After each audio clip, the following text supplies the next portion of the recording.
We come to order. Thank you.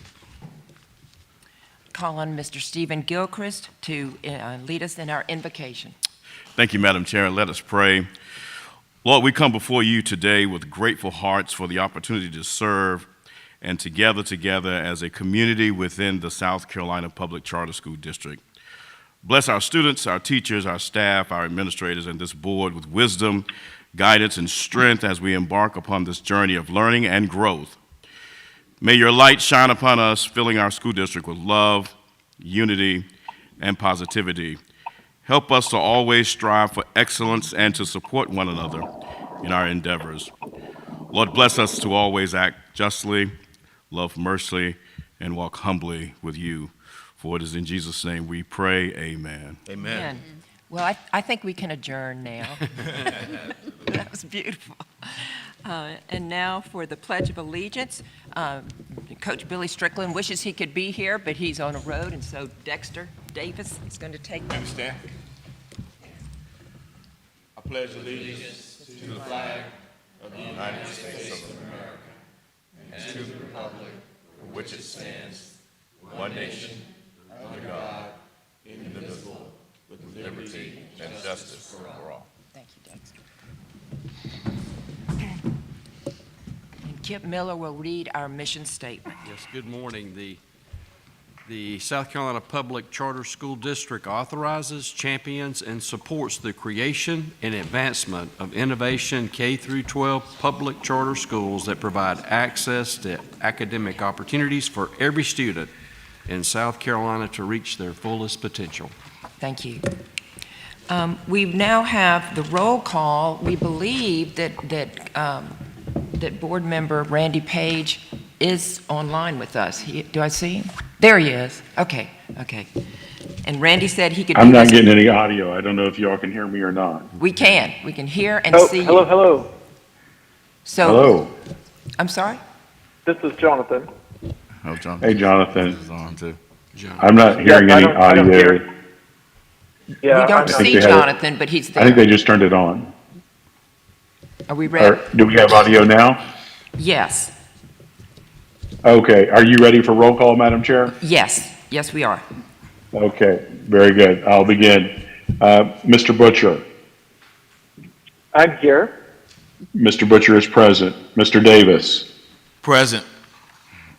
Mr. Davis is present. Mr. Gilchrist. Present. Mr. Gilchrist is present. Mr. Miller. Present. Mr. Miller is present. Mrs. Mosteller. Present? Mrs. Mosteller is present.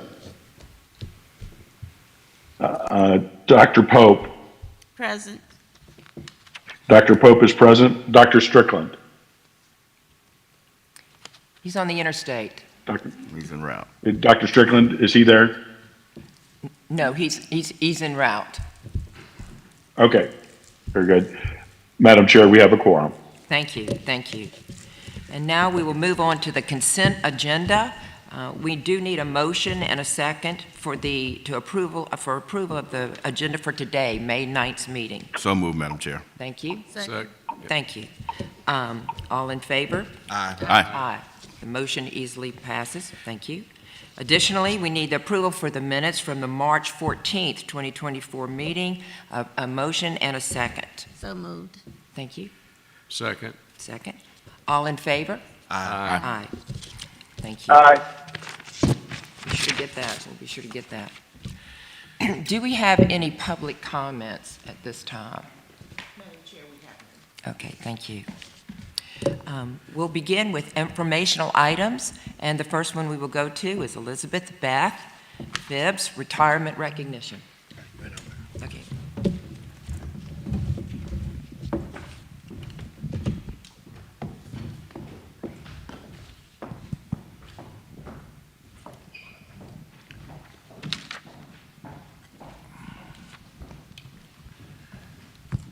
Madam Chair, Superintendent Neely, Board of Trustees, today we are honored to recognize Beth Phibbs in her retirement as the Executive Director for the South Carolina Association of School Administrators.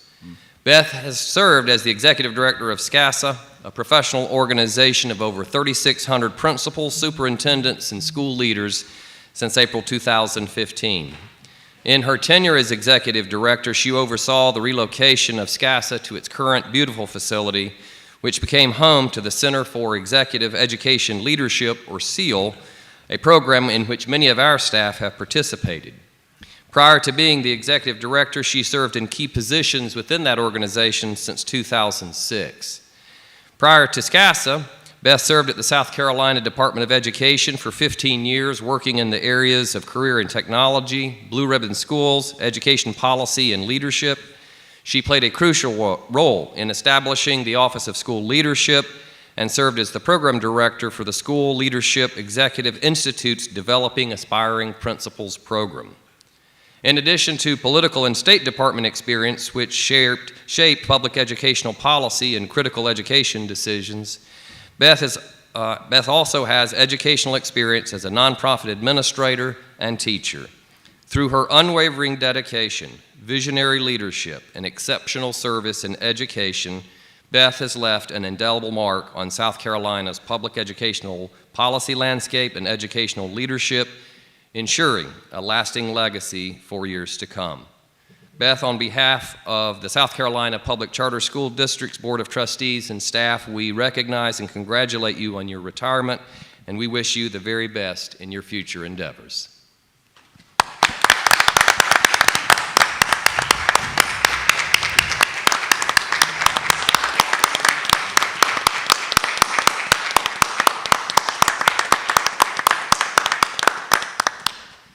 Beth, I just want to personally thank you for all your years of service in public education in South Carolina. When I took over as superintendent, the very first group that I went and talked with about improving relations between this district and charter schools was your organization, SCASA. And Beth, it was under your leadership where you and I were able to collaborate. We built a relationship built on trust. We were able to have some hard conversations about school choice and charter schools, but we always found a path forward working together for kids. And it also, was instrumental that Beth, served really as a liaison and a voice for us with other superintendents in the state. And so now I walk into those meetings every month with the credibility that we have a seat at the table as well, and that I'm there not to work against them, but to be their partner. But that all stemmed from a relationship that I built with you, Beth. And so from me and the entire staff who have all started participating now in SEAL programs and have totally embraced, and I'm a graduate now of SEAL, we just want to thank you from the bottom of our hearts for that collaboration, the friendship, and the love that you've demonstrated over the last 4.5 years. So thank you. Thank you for your service to our state and for the children of South Carolina.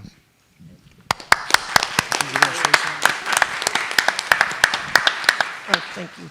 Just briefly, thank y'all for doing this. I really appreciate it. It means a lot. It's kind of interesting to look back and go, wow, I've worked a long time and I don't really know how not to work. So I'm thankful that I get to stay on with our foundation and do some work there. But Chris is right. And when we talk about, there's never a difference between, there's a traditional public school and there's the charter public school. But at the end of the day, they're public schools. And I think that's one thing that we have done together is to say, if somebody says, well, the charter schools, I say, well, they're public schools as well. So anyway, and I appreciate you and what you've done and being a part of SCASA and changing that paradigm. And I think that you've made a difference as well.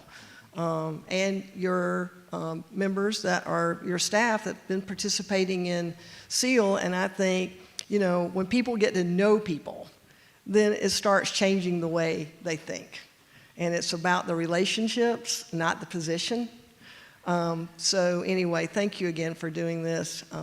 It means a lot. I really appreciate it. You're welcome. I can just tell. I remember when you first started going to their meetings, which no one at the helm of this district had done really before. And he would come back and report the relationships that I'm building and the doors that are opening and the hands that are shaking, not like that, like that. I believe it. I believe it. And really, isn't that what it's about? It really is, because that's how bridges are built, with relationships. And he would relay this about the welcome, that he didn't know what kind of, would he have a place at the table? Would he be standing up? Or where would he be in the room? And you can just tell the relationship that he has reported is such the case. And so thank you for all your years of tireless work, and which included so much vision to pull this together. Yeah, thank you, Beth.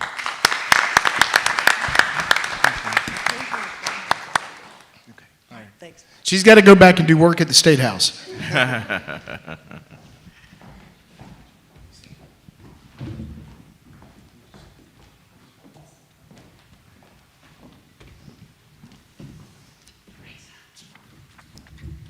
If our friends from Meyer Center are here and you'd like to welcome or come up to the stage.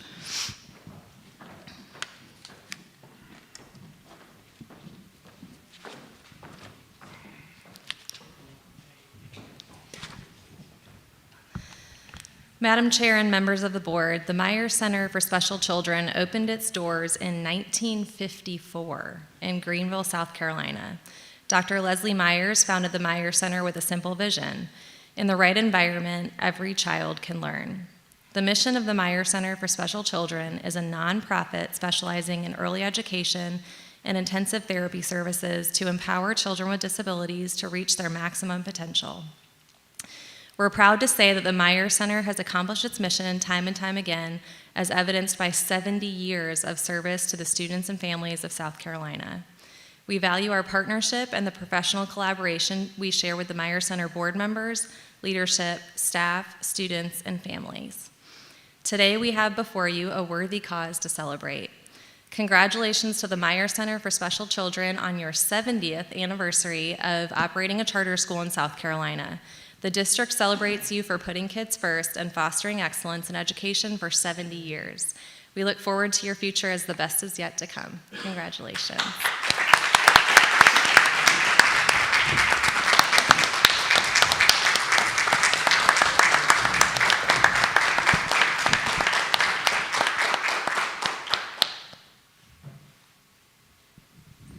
All right, this one's going to be a little harder.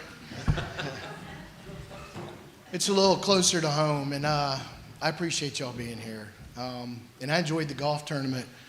Dexter and Chad and I had a great time. Brad couldn't make it; he ended up sick. But man, I hope you hit your number. I know y'all were ambitious, and you did. We hit it. You hit $1 million. $1 million. How about that for a fundraiser? The Meyer Center has always set the pace for fundraising among charter schools. I mean, there's no charter school that knows how to do it the way you do. And I know, Meta's background, she knows how to do it, and I appreciate what y'all are doing for the kids. In 2015, this is going to be hard, Marsh was born. I was in Arkansas. I was running a company doing business in Vietnam. And we knew that we needed to move back to South Carolina. And I had never heard of the Meyer Center. I grew up in Columbia and just was not aware of it. But I was looking for jobs in the state, and I saw where the Meyer Center was looking for an executive director. And then I started reading about the history of the school and Dr. Meyer and its mission and all that culture entailed. And I told my wife, I said, look, I'm going to write an email, and I'm going to see if they'll be interested in talking with me. So I wrote this, I still have it, this testimonial email about what we had just gone through with Marsh's birth and the surgeries and all that. And, God leads you to places, and you don't really know where you're going. But he led us to the Meyer Center, and I had the privilege for 3 years to be there, and Marsh got to go to school with me every day. And so for my family personally, but all the families that have benefited from this school, my son can now talk, my son can walk, and he can go to school with his peers today at a charter school here in Columbia, all because of the magic that occurs in the Meyer Center. So I just wanted to thank y'all for continuing that mission that Dr. Meyer set out with in 1954, the fact that you're changing lives every day, and that you're giving families and parents hope. It gave us hope. And now we see that our son too can thrive and reach his full potential. So thank you.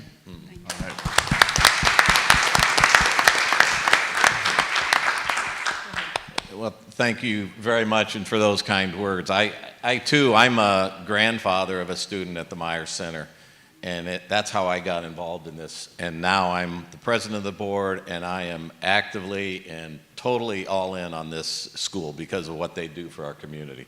So thank you for what you do for us, and thank you for those kind words. Those are fantastic, and I know what it means to you too, Chris. So thank you very much.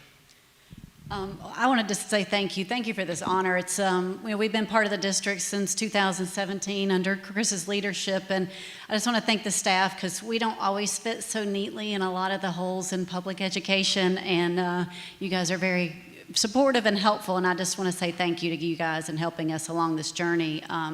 We have great things ahead. We do great things every day. We've done great things for 70 years, and we have a very bright future for our children, but also, as Chris says, our families, and I think it's important to recognize the impact that we make for all.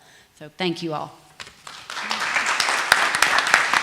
And I know I'm about to upset my friends at Greenville Tech Charter High School, but I've already said this many years ago. But the Myers Center is the first and oldest charter school in our state. I looked at the minutes from the Greenville School District when they voted on it, and you were first on the agenda. So congratulations on being the oldest as well.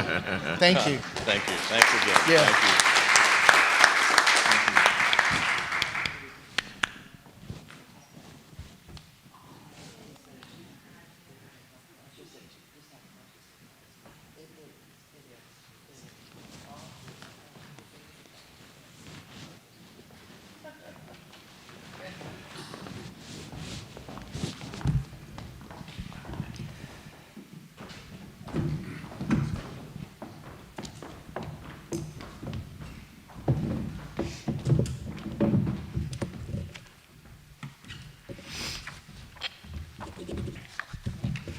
Well, that was a beautiful opportunity to thank wonderful people for doing an amazing work of education and ministry, really.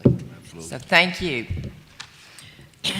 Now we're going to move into executive session. If we can get a vote at this time to go in, I make a motion to go into executive session. So moved, Madam Chair. Second. Second, okay. All in favor? Aye. Aye. Aye. That's right, you're right, Randy. This will be for personnel issues and new FTE job descriptions for 24-25. Okay. Ready to go?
and discussion, but no votes were taken. And we need a motion to return to public session, and a second. So moved, Madam Chair. Second. Thank you. Thank you. That motion passes. Now we move into our action items. The first action item that we take up with is the batch gold amendments under Kristen Farmer, Chief of Authorization and Development.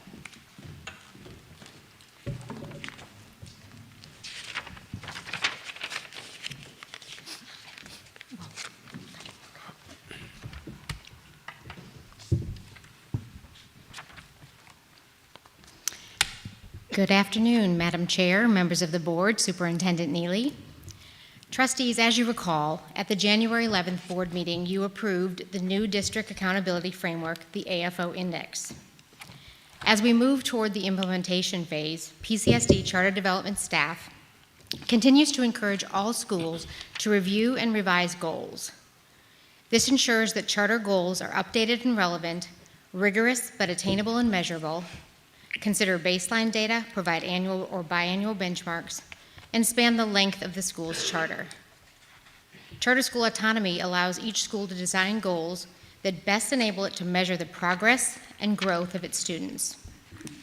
PCSD staff recommends schools include goals aligned with the AFO Index, particularly an academic excellence goal, or an A1 goal, and a goal to close the achievement gap between low-performing student groups and high-performing student groups, or an A2 goal. Today, we present revised goals from 2 schools for your approval. Bettis Preparatory Leadership Academy, or BPLA, submitted revised academic achievement goals that focus on increasing the percentage of students scoring meets or exceeds on SC-ready state assessments in ELA, math, and science for elementary and middle school students, and the percentage of students scoring C or better on the Algebra 1 end of course examination, or EOC. BPLA's goals include baseline data, annual growth benchmarks, and strategies for continuous improvement. Additional goals focus on improving staff, parent, and student satisfaction ratings as measured by the State Report Card Survey. BPLA's revised goals are included in their entirety in Attachment 1 of the amendment memo. Additionally, Learn for Life High School Charleston also submitted revised academic achievement goals, increasing the percentage of students passing EOC assessments in Algebra 1, English 2, Biology, and U.S. History and the Constitution. Additional academic goals are tied to student growth on Adaptive Measures of Academic Progress, or MAP, assessments for all subgroup populations. Other goals include increasing average daily student attendance, enrollment, and retention, staff engagement, and student behavior. Student achievement goals and attendance goals include baseline data, annual benchmarks, and strategies to meet the goals successfully. Learn for Life's goals are included as Attachment 2. Staff recommends that the PCSD Board of Trustees approve the goal amendments submitted for Bettis Preparatory Leadership Academy and Learn for Life High School Charleston. Thank you. Thank you. Motion to approve staff recommendation. Second. Thank you. All in favor? Any discussion? Just thank the staff for following up from the last, so I guess it was 2 meetings ago when the first accountability report was presented. Looking forward to what comes from that. Yes. Thank you. All in favor, indicate by saying aye. Aye. Any opposed? None. Unanimous decision. Thank you. Thank you. And we're going to go to the next will be Meeting Street. Yes. Yes, Academy. Yes, their new school contract. At the March 14th board meeting, you approved the charter application for Meeting Street Academy Spartanburg, slated to open in the 2024-25 school year. Excuse me. Today, we are seeking your approval for the Meeting Street Academy contract, It's okay. effective July 1st, 2024.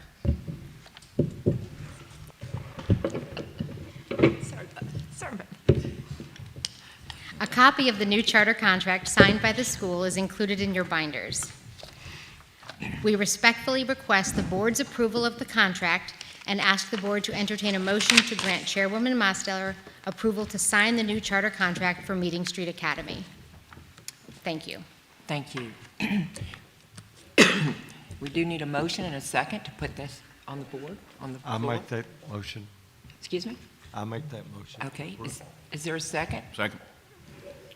Any discussion, questions? Maybe just a quick summary of anything that has changed, or has nothing changed from the application? From the application, no. Okay, nothing so has this changed. is just. It's just their pro forma. contract. We just need your approval to sign their charter Okay, contract. very good. Thank you. Okay. Any other questions, discussion? All in favor of the motion as presented by staff? Please take a vote now. Aye. Aye, none opposed. Thank you. Thank you. Okay,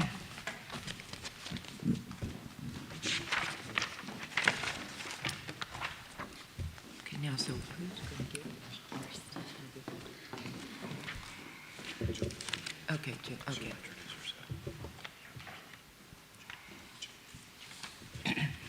Okay, our next item up will be the March 2024 financial report, and we have the opportunity to hear Julie, excuse me, enlighten us on that. Thank you. Good afternoon, Madam Chair, members of the board, Superintendent Neely. I'm here today to present the March 2024 financial reports. An item to highlight is that at the end of March, which this is indicated on your cover sheet, we expect a 25% budget remaining. We are currently at 27.82%. If you go to page 2, this is the income statement as of March 31st of 2024. You'll see that year-to-date revenues are at $130,079,834. Expenditures are at $128,244,833, with a net gain year-to-date through March of 2024 of $1,835,001. An item to note on this page is the interest income that has been received. Just wanted to point out that in March of 2023, at this time, we had only received $1,308 in interest, whereas this year, at the end of March, we have received $176,942. And that is in part to our investments through our LGIP account. So that is an increase of 99.26%.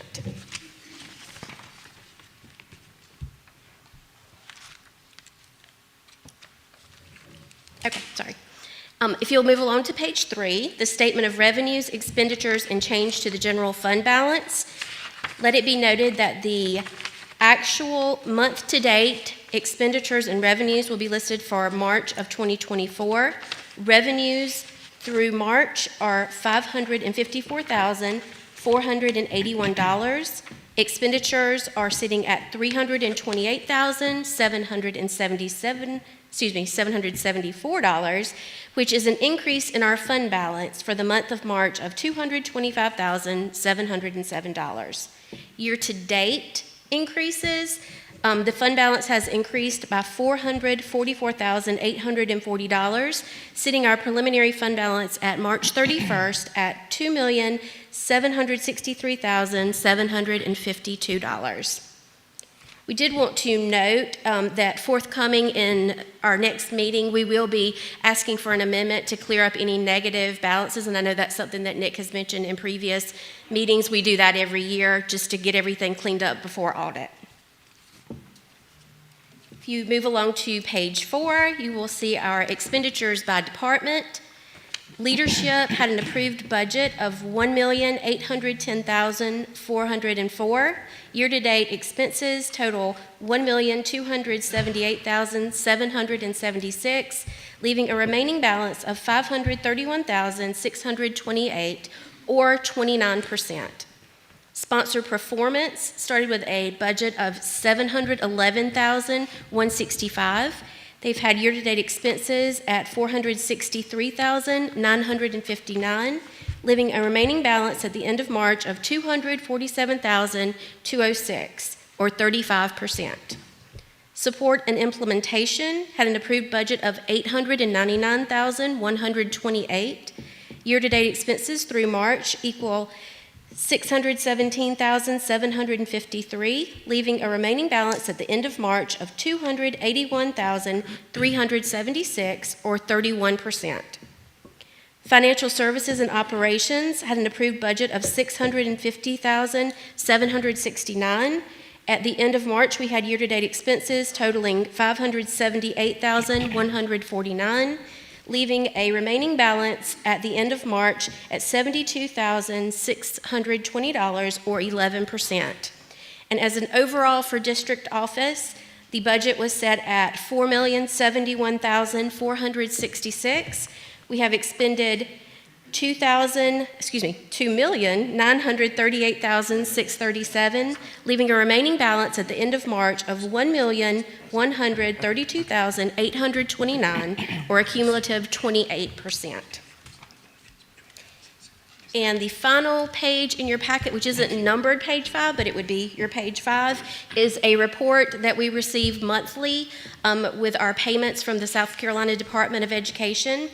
Did want to point out a couple of things, and I know Nick does this every time we meet, just to kind of give you an overview. But we wanted to look at 2 specific lines that are highlighted on your report. The first is Revenue Code 3103, which is the state portion of state aid to classrooms. That is a current allocation of $169,197,516.40. And the EIA state portion of state aid to classrooms, which is Revenue Code 3503, that current allocation is $34,692,491.69. That means that our state aid to classroom between state and EIA total $203,890,008.09, or 97.05% of our total allocation. Pending any questions, I would ask that you all please move to approve the March financials as presented. Thank you. Thank you. And we need a motion. So move to accept as presented. Excuse me? Move to accept as presented. Yes. Any discussion? I need a second. I would second that. Okay. And I had just 2 questions. So on the very last page, I'm going to assume, so line, or the sub-fund 100 and 303, so the 3103 and the 3503, the increase over prior year, I'm assuming because new schools opened and that's new revenue for the students. That's why that's going up. Okay. Correct. And then you don't happen to know or have handy how much of ESSER is left, if any of ESSER is left? We actually, both of our ESSER experts are out of the office this afternoon. We can get that information for you, though, and provide it. But I'm not exactly sure. Because we're coming up, right? Isn't September when? Yeah. Yes. So, I mean, it is winding down. It will be ending at the end of September. But we will get that information for you and get it passed along. Appreciate it. Yeah, Thank you.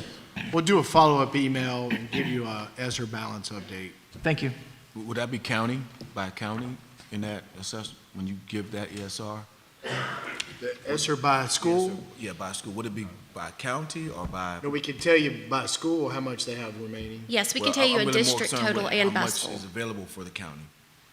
Would it be an amount for that particular county that would be reported? Oh, no. Okay. This would be the federal money from COVID. This was the COVID money. Yeah, that went to, the district got some, and then Yeah. some was for the school. Thank you. Yeah, that program ends in September. But we will be happy to provide that as a district total and then also separate it out by the individual schools. Thank you. Thank you. Yes, sir. I had to ask a question, so no, I've been thinking of a question for you very hard. Now, Julie, was it your idea to invest that money into the? I wish I could say it was, but no, it was not. That was all. To give you credit, because. Well, I'll take it. I'll take it. So that's the reason. That was Nick. That It was Nick's totally Nick. idea. Yes. I know. Yeah. Oh. I mean, it's. I told Nick he's like printing money over there. I know, right? Yeah, and that is, I mean, that's a great idea, and I think, what, 176,000 this year. Absolutely. Yeah. instead of whatever, thank and that's you. a great thing. Thank you. So, But I think we can credit Julie for presenting in an excellent fashion our March 2024 financial results. Thank you. Thank you so much. I appreciate that. Thank you. Stone has pulled up the ESSER balance, so we can still get it broken out for you, but it looks like right now we have a remaining balance district-wide at $3,287,758.09. So we'll get that breakdown for you guys, though, so you can see exactly who has spent and who still has money on the line. Okay. Thank you. Thank you so much. Thank you. Yeah, we're strongly encouraging schools not to leave any money on the table. Absolutely. Yeah, invest it in students. Okay, now we'll move to item D, the second reading of fiscal year 2024-25 budget. And there has actually been somewhat of a timing change probably on this. And would you like to address this? Yeah, due to the fact the House and Senate have not completed the state budget, it would be premature for us to go into a second reading because we would just be guessing on projections. And the spread between the House and the Senate is too far. So staff would recommend that we table the discussion until next month at the June meeting, and then we could have a virtual meeting sometime in late June just to do the third reading, if the board so approves. Okay, So I move to table discussion in the second reading. thank you. We have a second? Second. Any discussion? All in favor indicate by saying aye. Aye. Thank you, thank you. Yes. Who's gonna- While he's walking, I'll do talking. As he makes his way down to his podium, I want to thank you for the amount of work that you've done to get this together today. I know we had a kind of a long executive session. We had good things to say about everybody. I just want you to know. And so Chris is going to go ahead and begin with his superintendent's report. And the lunch was delicious. And I want you to know the sense of the board is that we just are in very strong support of all that you do. And think that the specific acumens you each have and bring to the table make the whole of this very synergistically strong in this district. And I know you believe that because it's the truth. You know it's true too, not just us. So, okay, John Payne. Sponsor performance update. Madam Chair, members of the Board of Trustees, some updates for the sponsor performance team. As you know, we have completed a pretty robust application cycle. So this season, you, by your vote, approved 7 new charter schools, 3 were denied, and 1 applicant withdrew. This upcoming fall, we will be opening Green Simpsonville, Movement School, Sea Islands Heritage Academy, Summit Academy, and Meeting Streets Academy, Spartanburg. So we'll open those schools in August, and we're excited about that, and they're moving right along with meeting all those requirements to do so. We have a number of schools that will start their year 0, and so those include Green Taylor, Palmetto Career Academy, PD Innovation and Leadership Academy, the Pivot School, and Greer Preparatory Academy. We are still awaiting signed contracts from both Riverwalk Academy as well as High Point Academy. Those contracts do expire June 30th of this year, and we're waiting to receive those contracts back from those 2 schools. Additionally, we are revisiting, I should say, and updating our charter school development procedures to really reflect the robust application process and program that we have in place that we employ before we bring recommendations before this body. And we hope to have that completed in the next month or so. As a reminder, on June 11th, we will host our new schools luncheon from 11:30 to 1:30 here at the district office. If you are available to attend, we would love to have you as we celebrate and welcome aboard these schools that will begin year 0.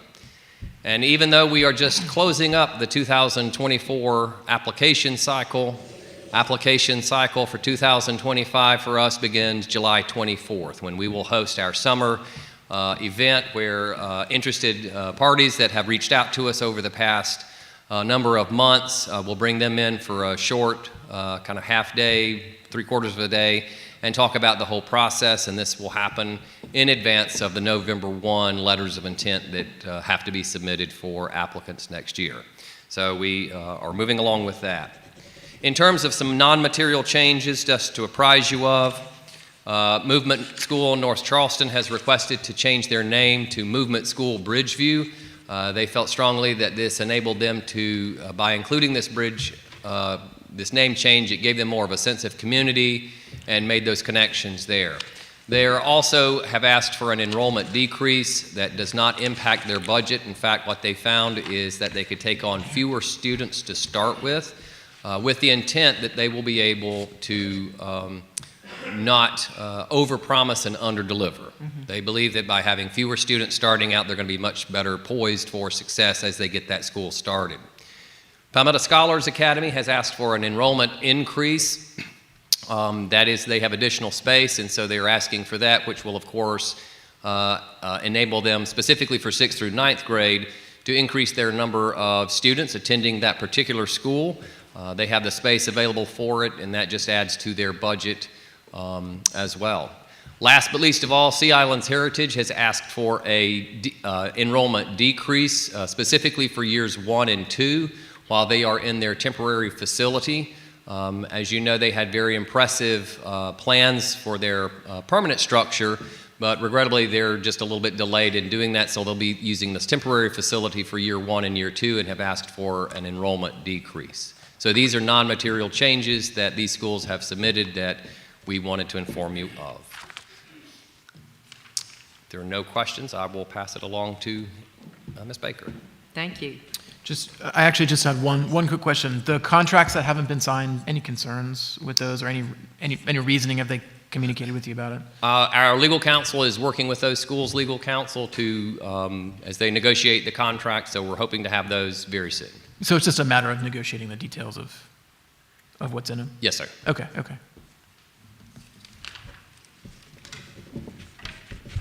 No worries, in other words, correct?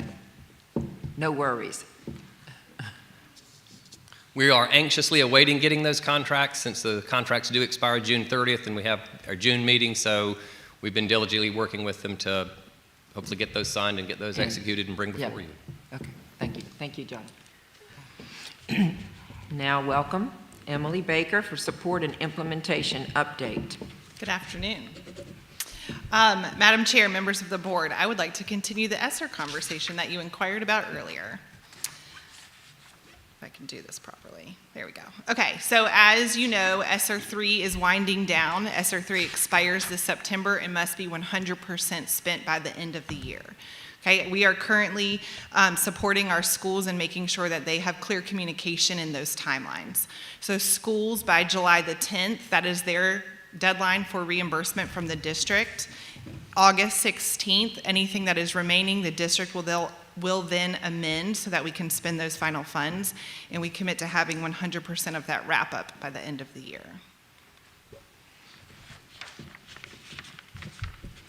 So, to go a little bit further into that, we are tracking those remaining funds and those remaining balances. I do want you to know that 74% of the remaining funds for ESSER are for salaries and benefits, which, as you know, those have not necessarily been spent yet as they can go through September. So 74% of those funds are for salaries and benefits, and we're supporting schools not only in that regard, but the other fund balances as well. To highlight ESSER, because there are some blessings from ESSER, some of our district activities through ESSER 3, I want to highlight here for you. 3 of them. The first one is Camp Leopold. Camp Leopold, as y'all remember, we've talked about this a couple of times. We have sent over 900 students to camp over the past 2 years. So that's a 3-day, 2-night true camp experience with a focus on conservation and a focus on the environment. So our final group went through in the month of April, and now we have over 900 students that have had the camp experience. And I have many schools that will continue that tradition because they have found it to be very beneficial for their students. The second highlight is we have wrapped our first cohort of CLIC. As you know, that's our partnership with Clemson. We had 13 graduates. We had our final session at Clemson University in the month of April. And those 13 graduates have completed 2 graduate courses at Clemson in Instructional Leadership 1 and Instructional Leadership 2. That is a project we want to continue even after ESSER leaves us. We have over 40 interested candidates to join Cohort 2, which is exciting. The third ESSER highlight is our work with NIET. We have school improvement solutions this year in 4 of our schools. That is the one strengths-based needs coaching and 15 on-site coaching days with the National Institute of Education and Teaching. So that experience has been for the past 2 years at 9 of our schools. They're currently in 4 of our schools this year. So that is another ESSER project that we are wrapping up. That's all I have to share with you today, pending any questions. Thank you. I have a question, Madam Chair. Yes. You first, sir. Go ahead. Question, how do schools, do they apply for that Camp Leopold or?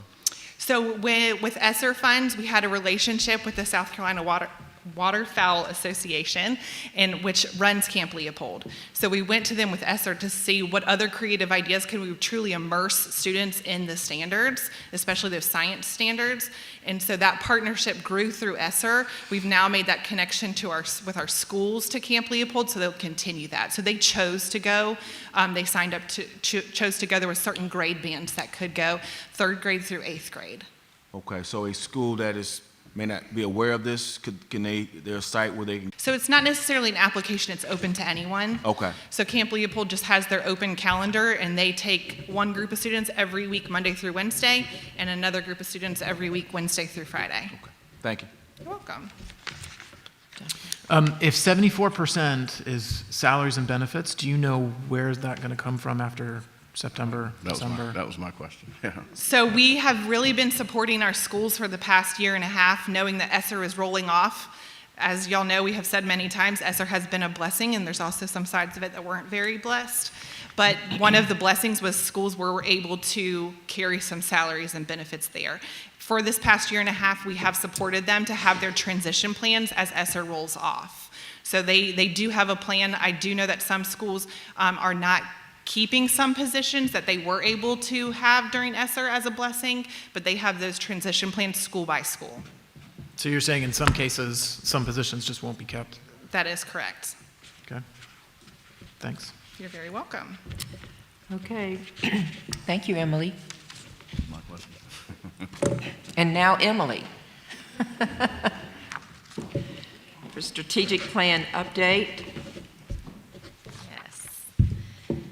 Good afternoon. So I am going to direct you in your packets to the strategic planning reading material. It looks like this.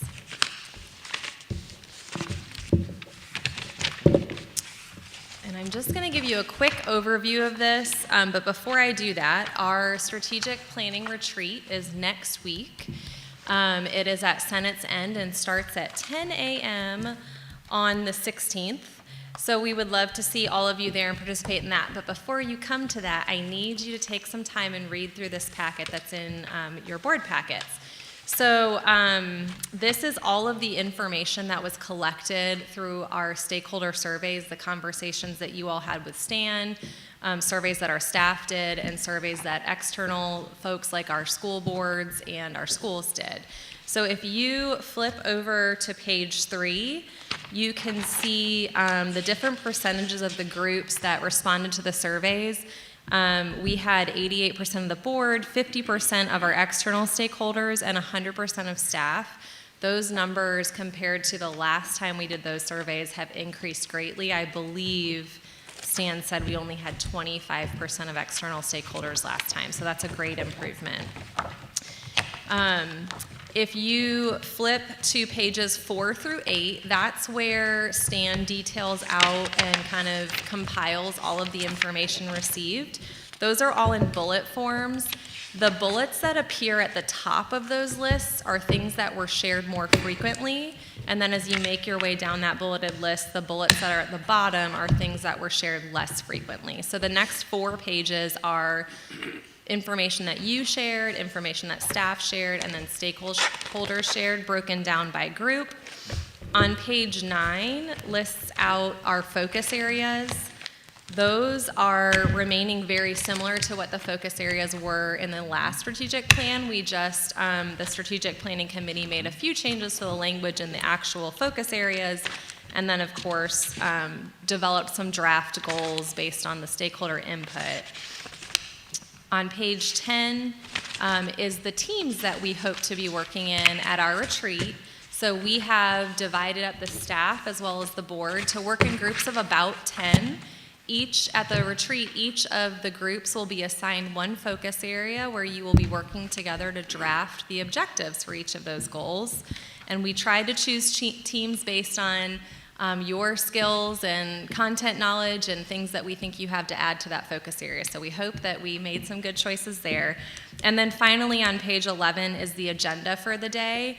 I will add, I think we have one action item to add to that agenda, so Marlene will get a regular board agenda out, but this is kind of how we'll spend our day that day, 10 o'clock to 3 o'clock.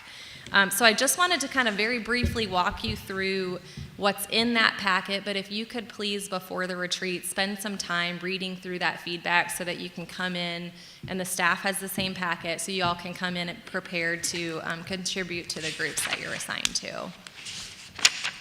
Now, what group is Billy Strickland going to be in? So he is a floater. He was on our strategic planning committee, so he's going to float around everywhere. along with myself and Superintendent Neely.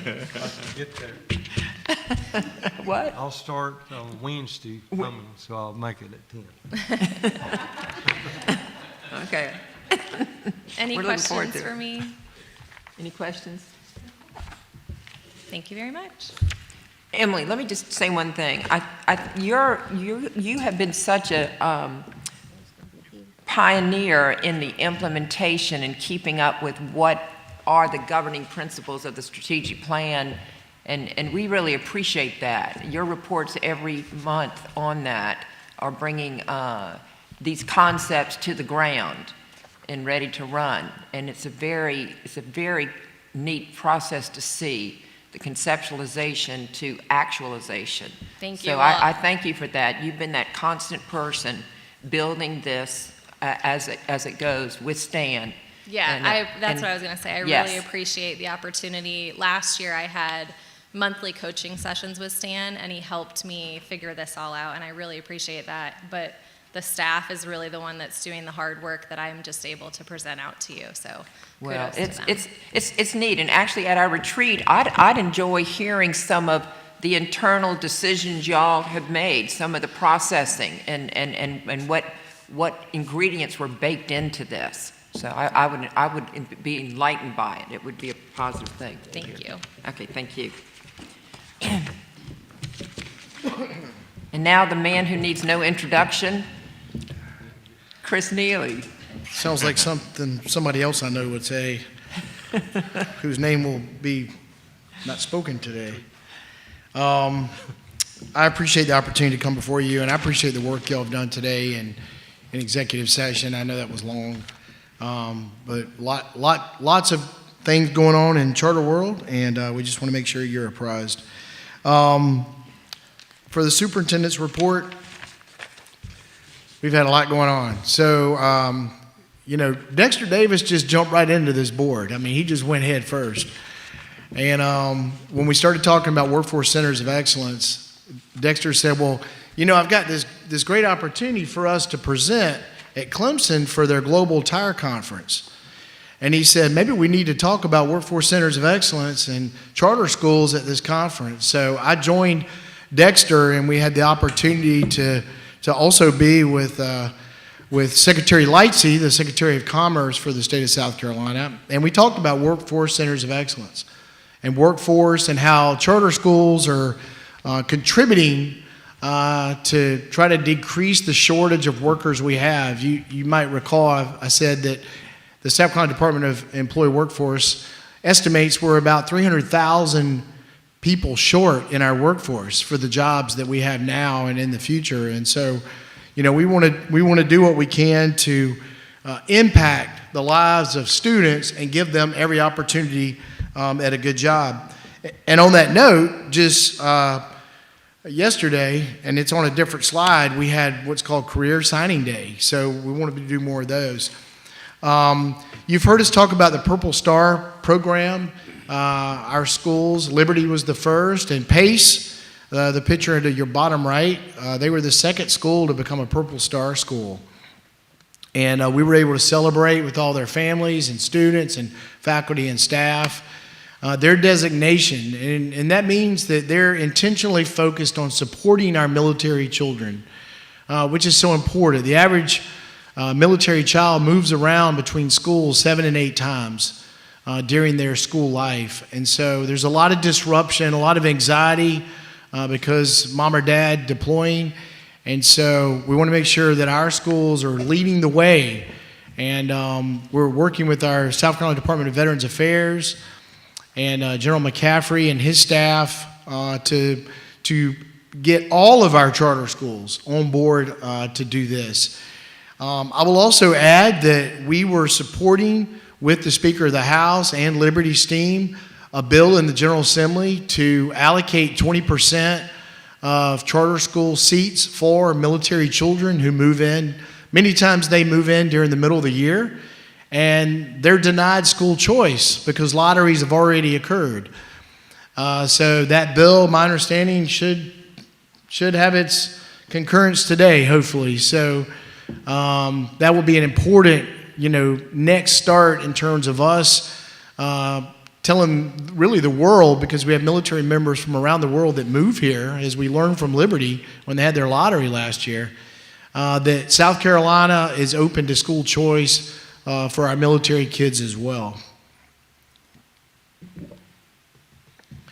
You heard Emily talk about the CLIC program, and it was really exciting to be there last week and watch the students present their projects, many of which I think could become research projects.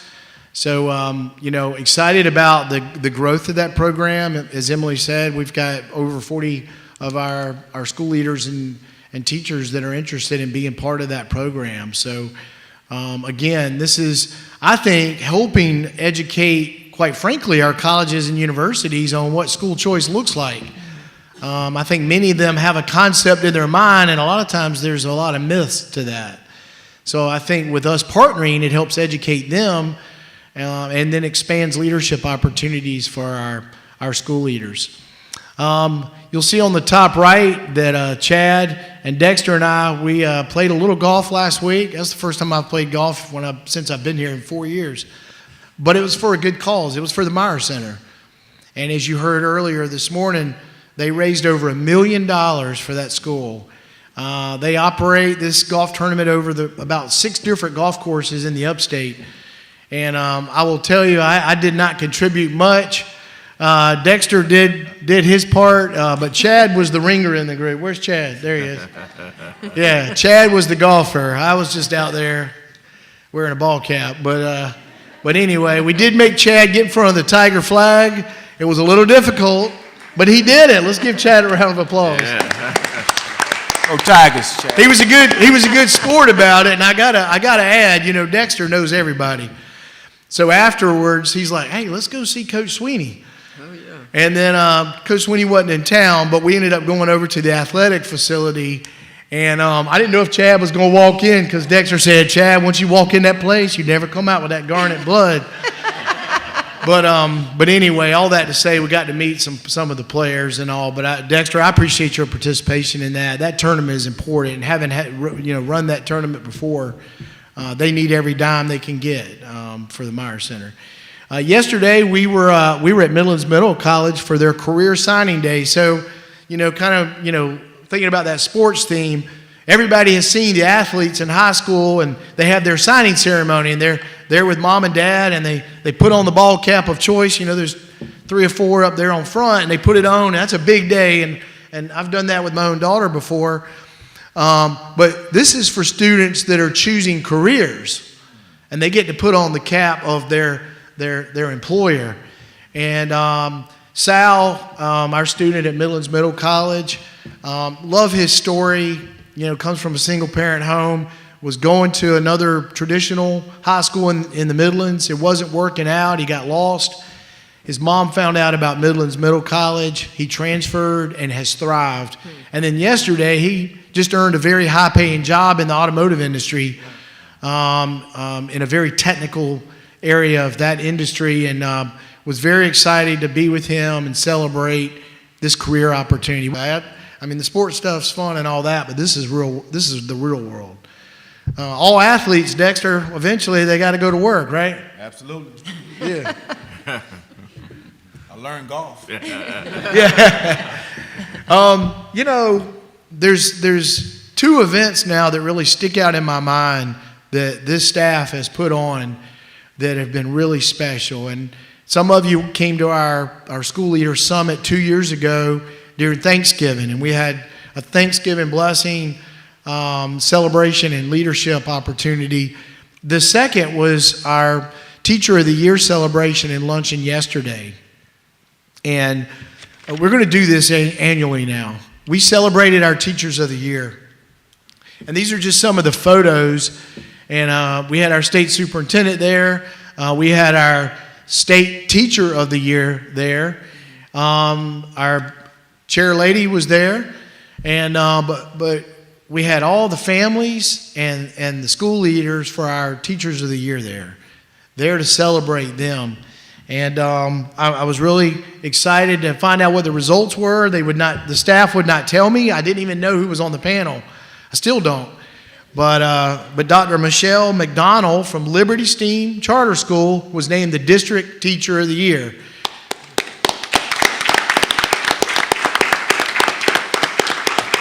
And this is a great story because she was in administration in a traditional district, got discouraged, dropped out of education for a while, but came back and really loved the culture over at Liberty STEAM and what Dr. Ivy's doing, and just found new life and is now just a spark in the classroom for children.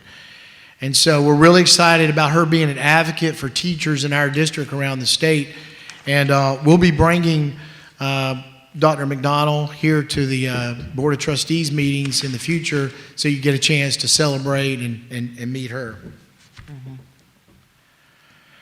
All right, at this time, every quarter we do a presentation of an employee of the quarter. And so at this time, I'm going to ask Emily Baker to come up for that.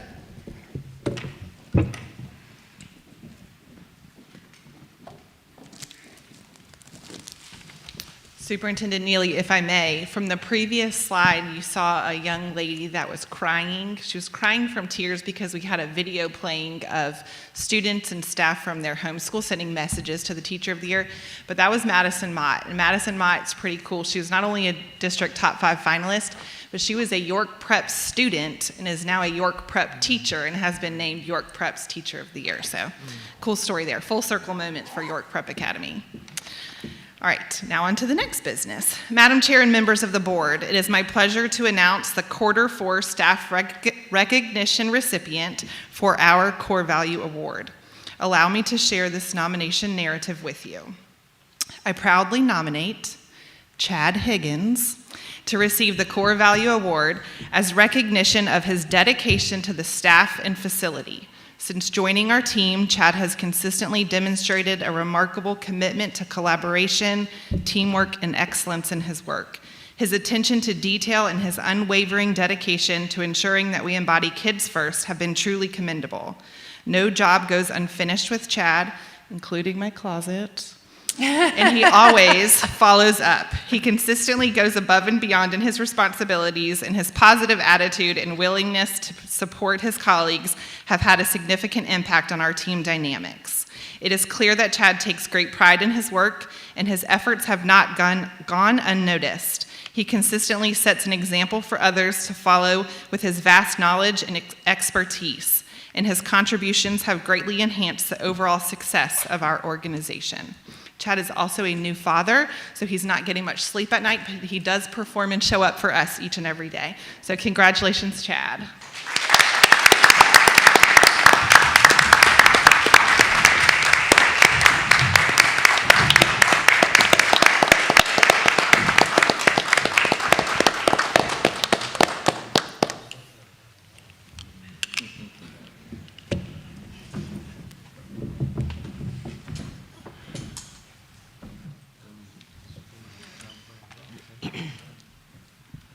Chad, thank you for your hard work and dedication. He's still one of our newest employees here. but he jumps right in and he does the hard work. You know, every home needs someone who can fix things and take care of things and make sure the family is safe and everything's clean and well. And I'm not that person in my house. I'm not handy at all. My wife's really better at those things. But the point is this is our work home. And this place has been blessed. And this is our family, all of us. All of us are part of one big family. And you play a vital part of ensuring that our work home is taken care of, that the staff's needs, the family are taken care of, that this is a safe place for our guests and visitors, that this is a place that truly feels like home. So Chad, I just want to thank you personally on behalf of the board and the staff for all you do to make this place special, because you're special. Thank you.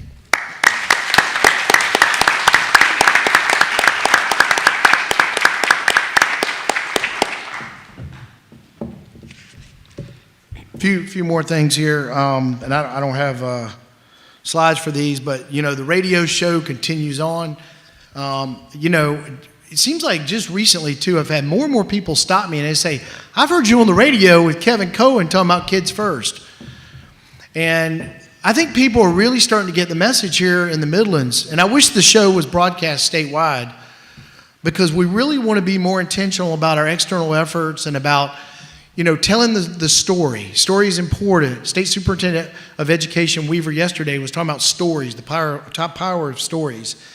And we have a story here, and we're unique, and we are the flagship charter district of the state. And so when we do meet people and they've heard our story, it's really powerful. So when we were at Pace a couple weeks ago for the Purple Star program, the grandfather of a student there stopped me as we were leaving the front doors of the school. And he said, I just made the connection. You're the Chris Neely that's on the radio with Kevin Cohen every Tuesday. And I said, yes, sir. And he said, well, I'm the grandfather of the child that you knew his father and helped him get into a school because my grandson was failing out of the school he was going to, and how it changed his life. And now he wants to go to school every day. And now I tune in every Tuesday because I want to be informed so I can tell more people about the power and the benefits of being in a charter school. And then just this week, it's happened several other times. The point is, we have to tell our story. And everyone here is a storyteller. We all have a voice in this work that we do of putting kids first. And it does make us different. And it makes a difference with stakeholders. And I think it's making a difference in the lives of our school and our parents and our teachers and, most importantly, our kids. So I wanted to share that. And it's really our school leaders' voices that are the ones that are talking about what they're doing and the great work that's going on across the state. So, board, unless you have anything else, that's the end of my report. I will be open to any questions. Any questions? Comments, questions? Motion to adjourn. Okay. Second? Second. All in favor? Aye. Aye. Okay. Thank you. Everybody. Thank you. Good job. All right, good deal. Great meeting.